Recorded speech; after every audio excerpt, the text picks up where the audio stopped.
If you're a parent, teacher, or school leader, and you're sick and tired of the frustration, anger, and unfair treatment of children at high risk in our public schools, then perhaps it's time for all of us to do something about it. In this podcast, Dr. Amitra Berry brings you tips, tools, strategies, and tactics to build successful solutions while touching, moving, and inspiring all of us to transform our schools so that every child thrives. Here's your host, Dr. Berry.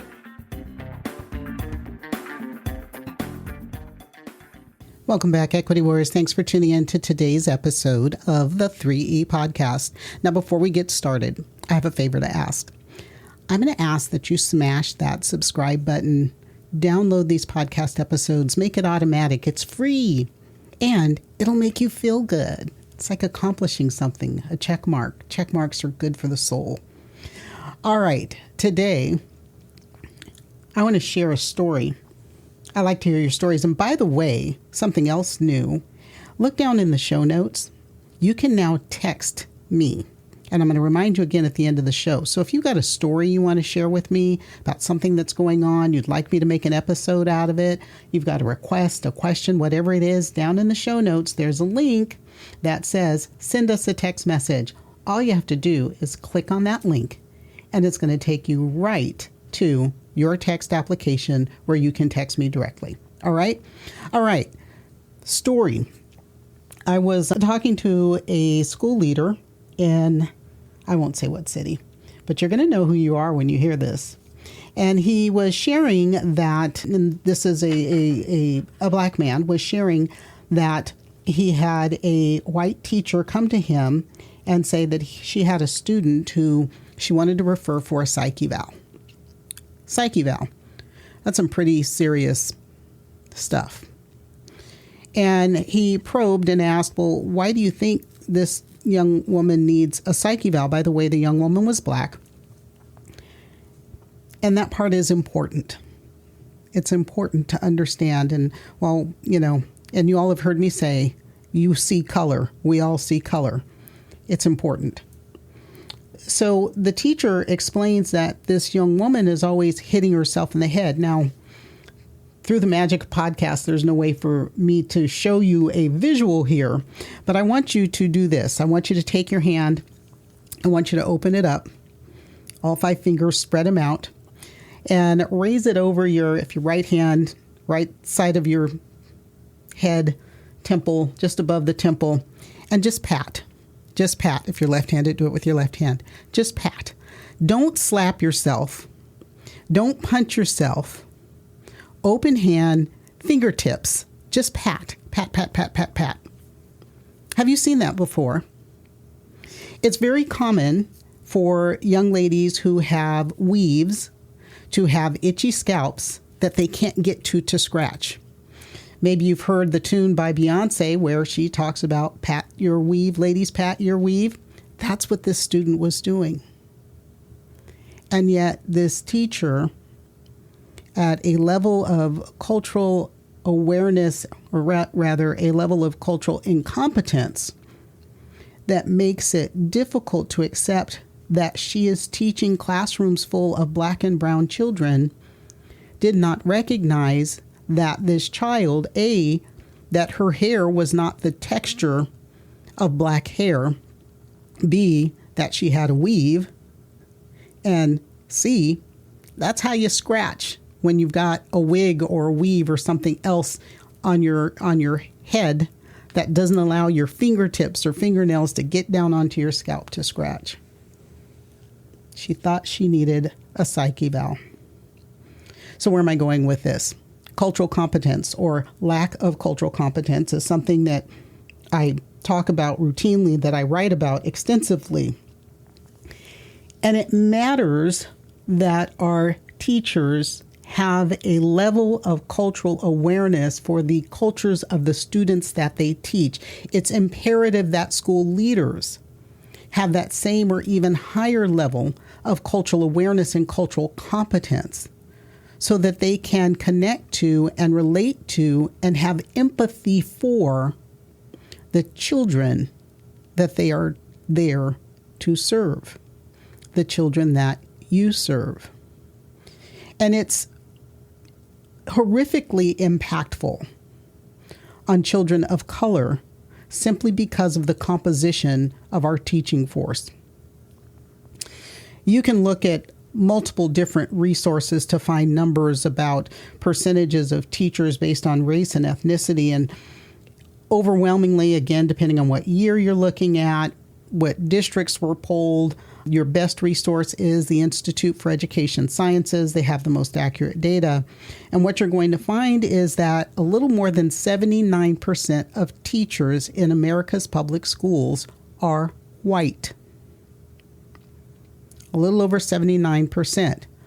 That percentage is higher in the elementary schools than it is in your middle and high schools. So when our children are receiving their foundational instruction in those early years, our children who are Black, brown, indigenous, overwhelmingly do not see teachers that look like them. When we look at student demographics, only 47% of students are white. America's public schools are majority of color. So roughly 80% of teachers are white, but 53% of students are something else. And the implications of this mismatch are huge. And it's not as though white teachers cannot deliver content to children of color. I am not saying that white teachers can't be phenomenal teachers to children of color. I often tell the story of my favorite teacher as a child growing up. The woman who had a greater impact on my life and my education than any other teacher I had was a white woman by the name of Lynn Gowdy, Mrs. Gowdy. And she didn't know it at the time, I don't think. But I was a child of trauma. The year before, not even a full year before, I had seen my father shot to death. I entered her classroom as a third grader who was already a shy kid, but also traumatized. And the content that she gave me back in 1970, fall of 1970, she gave me what we now call culturally relevant text. She gave me something to read that would resonate with me, where I could see my people.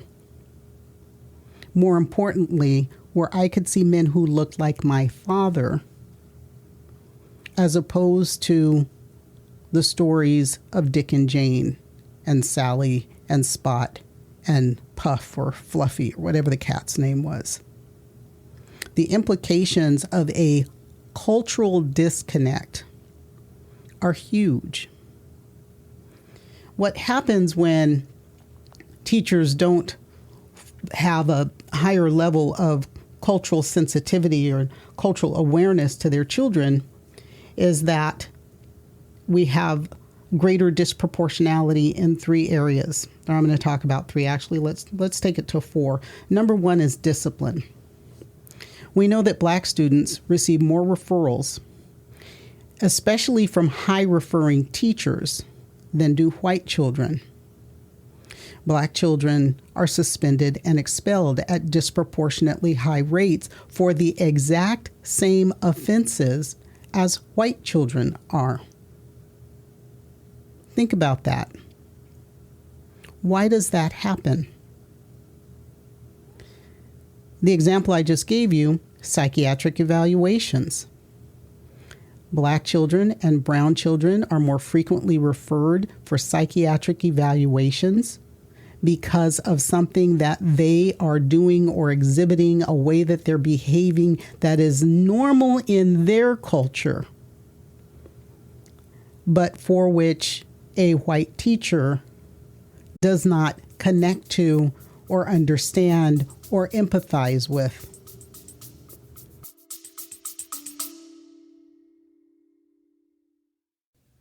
Hey there, Equity Warriors. I want to take a quick moment to share something exciting with you. You know how passionate I am about equity in education, right? Well, I've created a special space, a safe space, where we can dive even deeper into these crucial topics. It's our Patreon channel, and I'd love for you to join me there. Here's why it's so awesome. As a Patreon subscriber, you'll get access to exclusive content that I will not share anywhere else.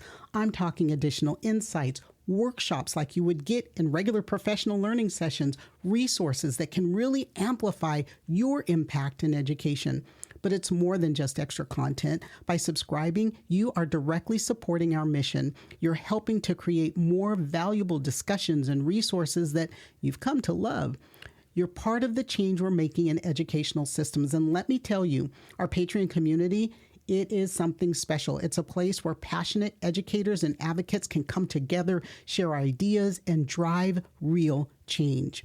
So if you're ready to take your commitment to educational equity to the next level, I'd be thrilled to have you join me. Just head over to patreon.com/3E podcast. That's patreon.com/3E podcast. Remember, your support means the world to me, and it helps me continue this important work. Together, we can create the educational system all our students deserve. Thanks for considering, and now let's get back to the episode.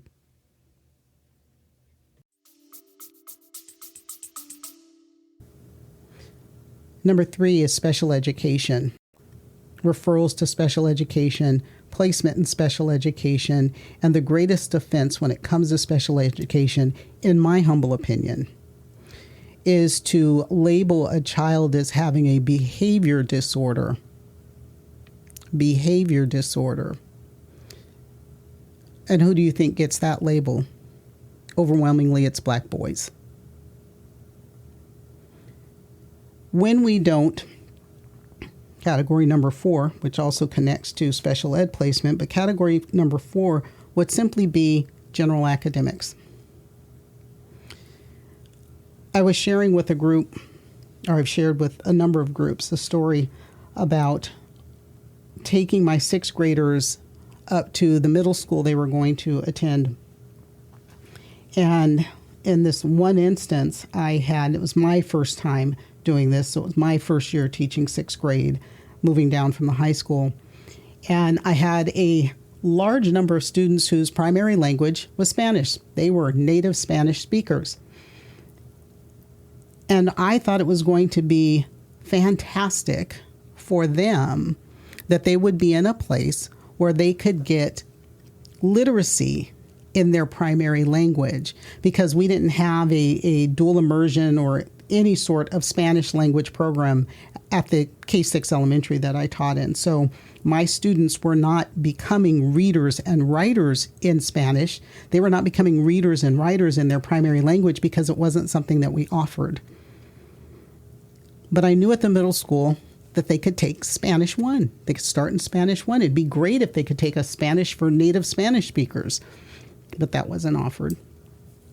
And so while we are making this visit, and my students asking the counselors and folks there, and of course I'm standing with my children, about taking Spanish, and they said, "Oh, well, that's not offered for you."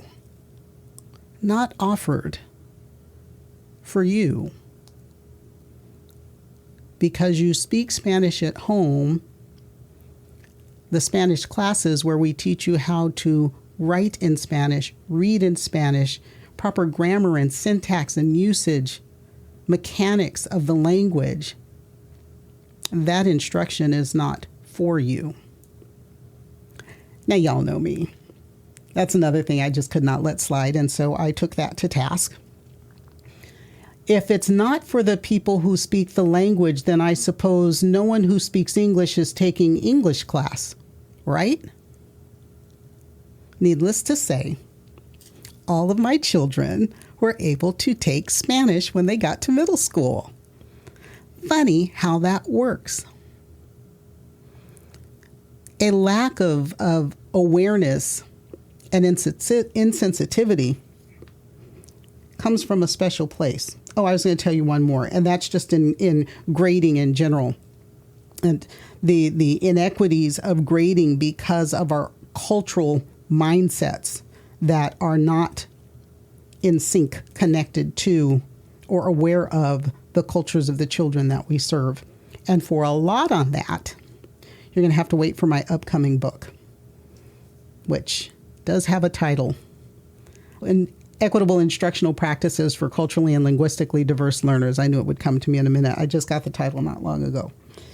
Should be out this fall in time for back to school, but stay tuned. And as soon as it is ready, I will be letting you know on the show when you can get that book. But inequities in grading.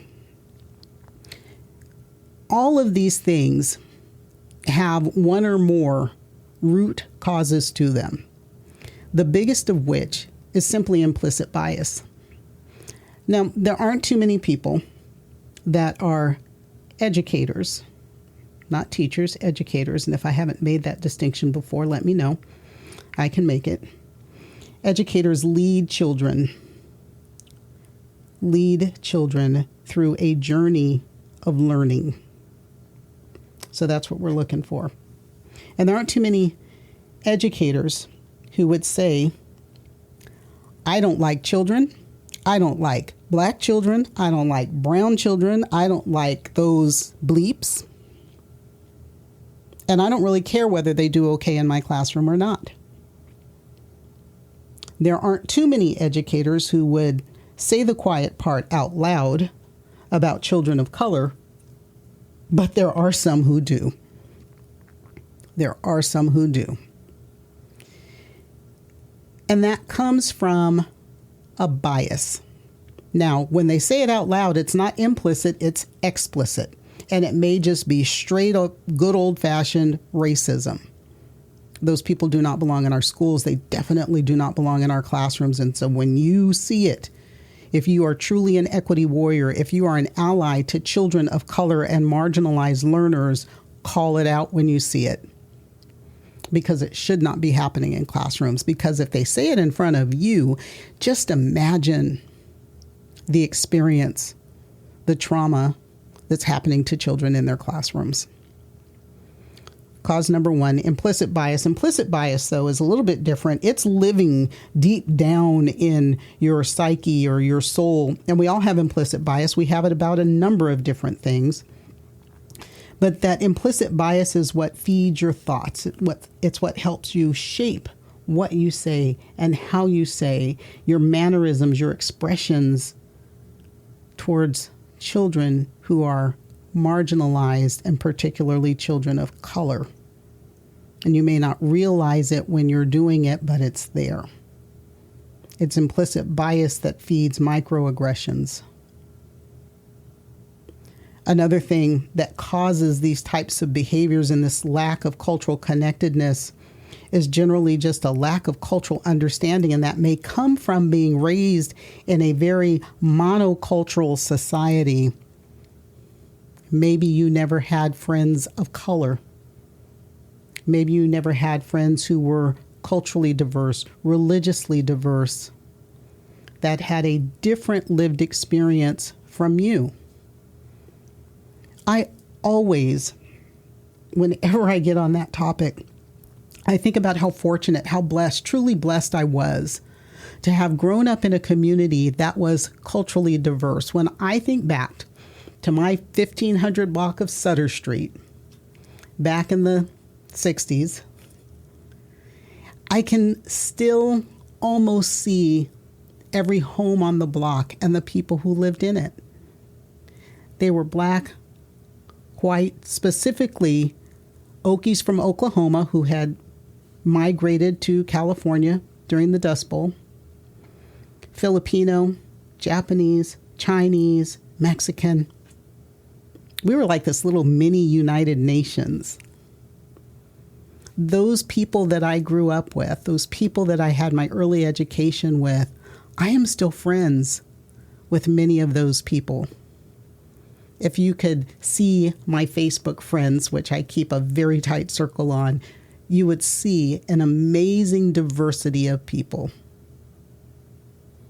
But if you don't grow up in that environment, If you never felt comfort as a child going to the home of a friend who was, for me, a friend who was Filipino or a friend who was white, and having dinner and hanging out when they have family events and being welcomed and warmed in that community, you may not have the type of cultural awareness and understanding and an ability to connect with people who have a different lived experience.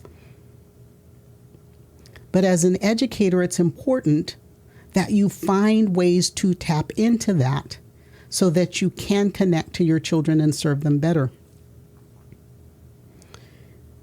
Third root cause, so to speak, of these behaviors coming to light and impacting children is a simple misinterpretation of the way children behave. It's a simple misinterpretation. You've not seen it, and you have your mind fixed on your culture, so anything that is different from that must be wrong. When you scratch your head, maybe you always use your fingernails or one of those really fun head scratcher things. If you've never had a weave or extensions or something else put into your hair attached to your scalp, you may not understand. There is a tremendous amount of itch that goes on when you do that.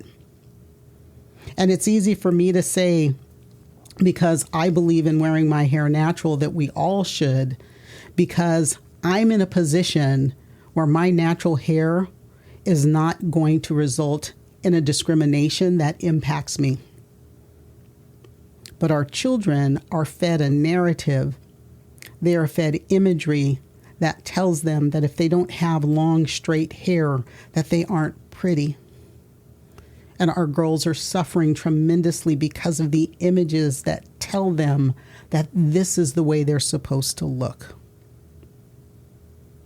These things impact our children in so many different ways. As educators, the biggest thing that we see is the impact on academic performance. Children will do well in places where they feel comfort and safety.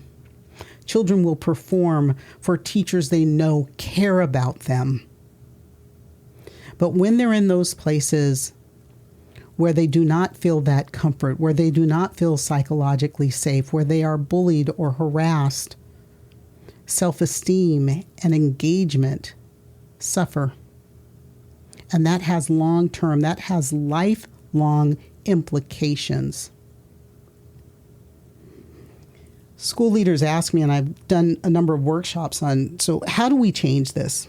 One, how do we shift that 80% of teachers being white to incorporate and encompass more diverse people in our classrooms? And that it requires a very long-range plan. I do have a workshop on that. I'm going to post that in the Patreon community. You can find the link to Patreon down in the notes. And that workshop will be coming soon. I'm going to make a mental note to get that out pretty quickly. But advocate for diverse hiring practices where you are. Support some cultural competency training for educators. I love to do those workshops. It's amazing to see, for people who really want to become cultural competent, to see the shift that happens over a 4-day workshop and becoming culturally competent, as long as there is a desire to truly change and connect with your kids. Teachers, what can you do? I would say start with some reflections. Get a journal. Start thinking about what you do, why you do it. What are some of your personal biases that you can name? And maybe ask trusted colleagues and friends if they've noticed anything in you. What are some of the assumptions that you make about the children who come to you every day? And could that be rooted in something, I won't say nefarious, but something other than what should be happening in a classroom? You can build relationships with students and their families, students and families from diverse backgrounds. You can visit their churches. You can visit their community centers. In fact, in this upcoming book, I've got a lot of stuff about what you can do to increase your cultural awareness and cultural competency. And then, of course, you should be looking to incorporate some culturally responsive teaching practices. And once again, if you need help with that, send me a text message. Join the Patreon community where I'm doing book study on my first book, Affecting Change for Culturally and Linguistically Diverse Learners, where you'll get some of those culturally responsive teaching practices. And then join me again next episode. If you have a question or topic you'd like covered, if you have a special request, again, you can now text me. Just look in the notes, find that link, click on it. Even if all you do is say, hey, I listened to this episode and I'm excited to be connected to you. I want to hear your stories because your stories have value. Your stories can be the one thing that encourages a teacher like you to continue to do what they're doing or to change the practices that they're engaged in for the betterment of the children that they serve. And of course, remember, don't worry about the things you cannot change. Change the things you can no longer accept. And that's a wrap for today's episode of the 3E Podcast. Now, here's how you can make a real difference. First, smash that subscribe button. It's free. It's easy. Just do it. Second, share the show with anyone you know who cares about education. And third, consider becoming a supporter of the show. Together, we're not just talking about change, we're making it happen. Make a donation today to be part of that mission and change, and I'll catch you next time.